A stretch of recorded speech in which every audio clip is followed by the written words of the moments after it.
Assalamualaikum warahmatullahi wabarakatuh.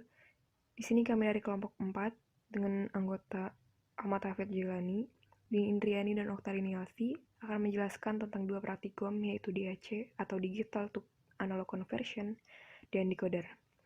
Langsung aja yang pertama kita akan menjelaskan tentang DAC atau Digital to Analog Conversion, di mana pada praktikum ini memiliki tujuan yaitu yang pertama, mahasiswa dapat memahami prinsip kerja DAC. Yang kedua, mahasiswa dapat mengetahui pengaruh input terhadap tegangan output. Yang ketiga, mahasiswa dapat mengetahui proses analogisasi.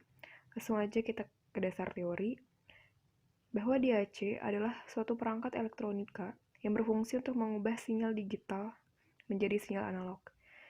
Aplikasi DAC adalah sebagai antarmuka atau interface antara perangkat yang bekerja dengan sistem digital dan perangkat pemroses sinyal analog. Selanjutnya, DAC juga dapat diartikan sebagai perangkat atau rangkaian elektronika yang berfungsi untuk mengubah suatu isyarat digital dalam kode-kode binar menjadi isyarat analog dalam tegangan analog. Sesuai dengan harga dari isyarat tersebut, DAC dapat dibangun menggunakan penguat penjumlah inverting dari sebuah operational amplifier yang diberikan sinyal output berupa data logika digital. Gimana dasar rangkaian penjumlah OP-AMP yaitu summing amplifier dapat digunakan untuk menyusun suatu konverter DAC dengan memakai sejumlah hambatan masukan yang diberi bobot dalam deret binar. Selanjutnya, pada penguat penjumlah itu digunakan sebagai dasar DAC yang memiliki ciri yaitu sinyal keluaran merupakan hasil penguatan dari penjumlahan sinyal masukannya. Jadi pada bagian ini dicontohkan penguat penjumlah berdasarkan rangkaian penguat inverting, sehingga sinyal keluaran adalah berbeda fasa sebesar 180 derajat. Rangkaian penguat penjumlah merupakan konsep dasar dari rangkaian DAC. Selanjutnya di sini ada jenis-jenis DAC. Yang pertama adalah binary awake DAC, di mana suatu rangkaian binary awake DAC dapat disusun dari beberapa resistor dan operational amplifier seperti gambar berikut. Bisa teman-teman perhatikan terlebih dahulu gambarnya. Di mana prinsip kerjanya adalah ketika resistor 20 kilo ohm menjumlahkan arus yang dihasilkan dari penutupan switch di 0 sampai di 3. Resistor-resistor ini diberi skala nilai sedemikian rupa sehingga memenuhi bobot binar dari arus yang selanjutnya akan dijumlahkan oleh resistor 20 kilo ohm dengan menutup di 0 menyebabkan arus 50 mikroampere mengalir melalui resistor 20 kilo ohm menghasilkan tegangan minus 1 volt pada keluaran tegangan atau tegangan keluarannya. Penutupan masing-masing switch menyebabkan penggadaan nilai arus yang dihasilkan dari switch sebelumnya. Nah, untuk menentukan nilai konversi dari kombinasi penutupan switch ditunjukkan pada tabel sebagai berikut. Dimana D3 di sini nilainya sama aja D pangkat 3, D2 D pangkat 2, D1 2 D2 2 pangkat 2, D1 2 pangkat 1, dan D0 2 pangkat 0. Dimana misalnya kita ambil contoh ketika voltnya 3, berarti yang harus terisi adalah dimana 2 pangkat 1 dan 2 pangkat 0 bila dijumlah hasilnya adalah 3. Seperti itu.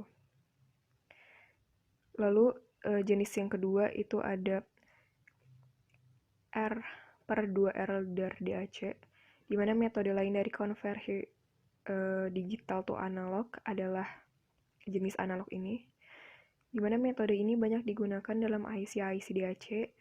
Pada rangkaian ini hanya dua nilai resistor yang diperlukan, yang dapat diaplikasikan untuk IC DAC dengan resolusi 8,10 atau 12 bit. Rangkaian ini dapat ditunjukkan sebagai berikut. Ada kompleks rangkaiannya.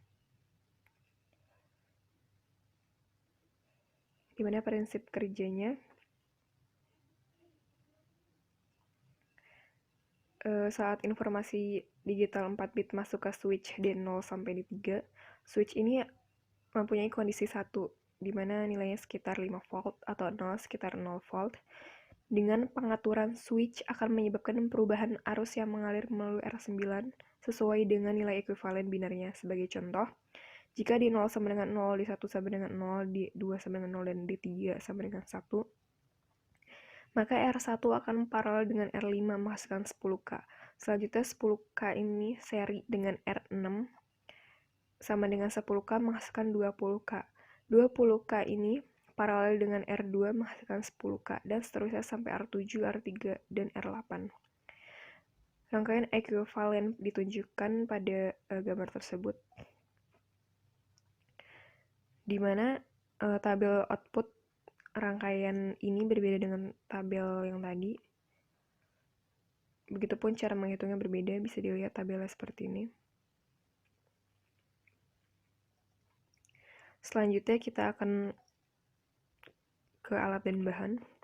Di sini kami menggunakan tabel penghubung, jumper, papan plug-in, multimeter, DC, dan saklar. Selanjutnya ada langkah kerja, di mana kami akan membuat rangkaian sesuai dengan modul.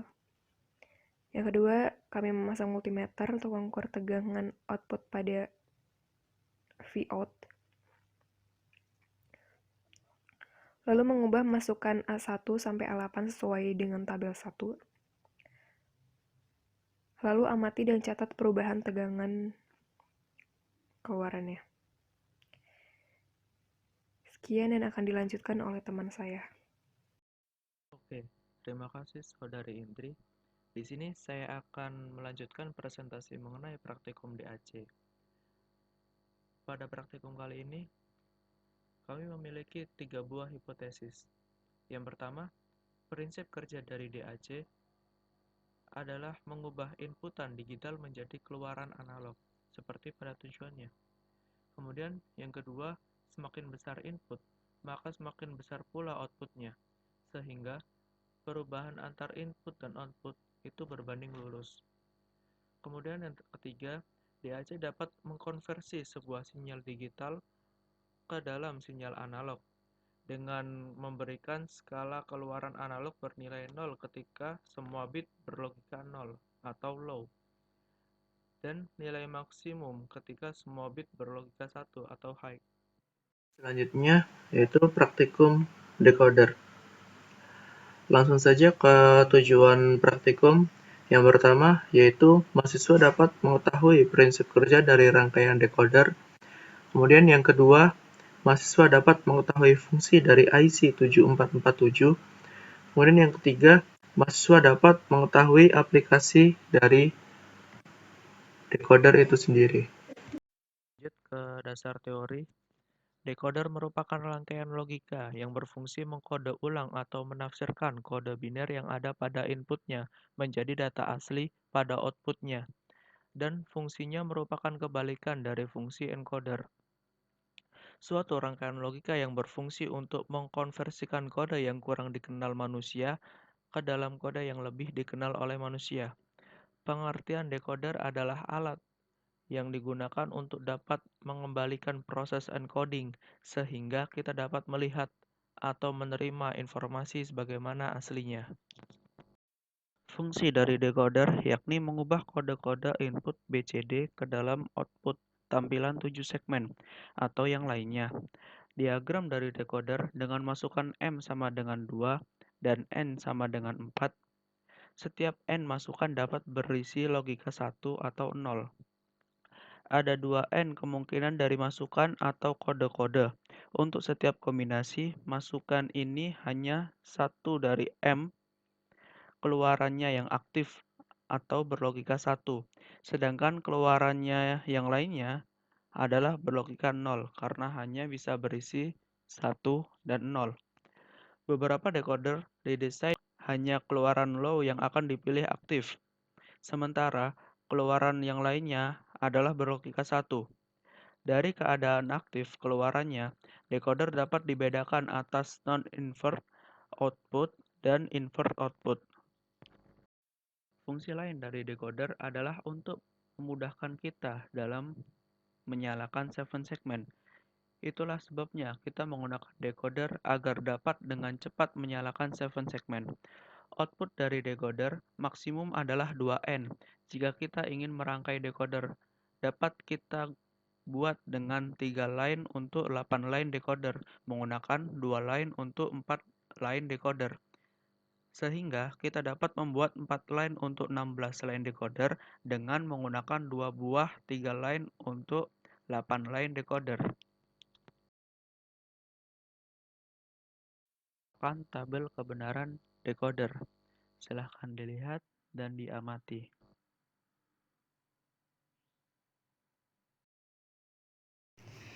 Selanjutnya, alat dan bahan.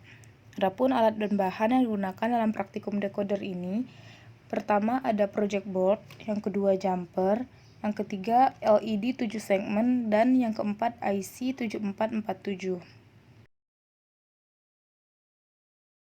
Selanjutnya, langkah kerja pada rangkaian kecil. Seperti biasa, yang pertama kita menyiapkan alat dan bahan, kemudian merangkai rangkaian decoder sesuai dengan skema yang sudah ada pada modul. Kemudian yang kedua, melakukan pengambilan data sesuai dengan input yang sudah ditentukan. Dan yang terakhir, kita mencatat hasil pengamatan yang kita lakukan. Langkah kerja pada rangkaian besar. Pertama, menyiapkan alat dan bahan, kemudian merangkai rangkaian sesuai dengan skema. Nah, kemudian kita menghubungkan rangkaian tersebut ke sumber tegangan, dan kemudian kita melakukan percobaan sesuai dengan input yang sudah ditentukan, yaitu dengan mengubah input A sampai D dengan yang sudah ada pada tabel. Nah, cara kerja decoder ini nanti akan membaca kode dari rangkaian logika, yaitu bilangan-bilangan biner dan mengartikannya ke bilangan desimal. Kemudian dia akan mengkomparasikan bilangan-bilangan input tersebut dengan gerbang logika. Maka hasil dari kombinasi inputnya berupa 1 atau 0. Karena pada rangkaian decoder menggunakan polaritas aktif low, maka jika outputnya low, yaitu 0, lampu LED-nya akan menyala nantinya. Dan jika outputnya high atau 1, maka lampu LED-nya akan padam. Dan hasilnya sesuai dengan data yang nantinya kita tuliskan di data hasil praktikum. Nah, data-data itu nanti kita catat di hasil pengamatan, kemudian kita mematikan catu daya. Kemudian hipotesis dalam praktikum ini. Yang pertama, praktikum ini menggunakan 7 segmen yang berfungsi sebagai display atau tampilan angka yang keluar dari bilangan biner tersebut. Nah, dalam 7 segmen ini ada lampu penunjuk kecil yang disusun menjadi 7 segmen dan angka desimal dari 0 sampai 9 yang dapat ditampilkan dengan cara mengatur penyalaan dari 7 segmen tersebut. Hipotesis yang kedua yaitu prinsip kerja rangkaian decoder adalah mengubah sinyal biner ke desimal. Kemudian, hipotesis yang terakhir, IC 7447 merupakan decoder BCD ke 7 segmen yang berfungsi untuk menyalakan 7 segmen muda common anode. Thanks for watching and don't forget to like, comment, and subscribe. See you next video. Bye bye. Wassalamualaikum warahmatullahi wabarakatuh.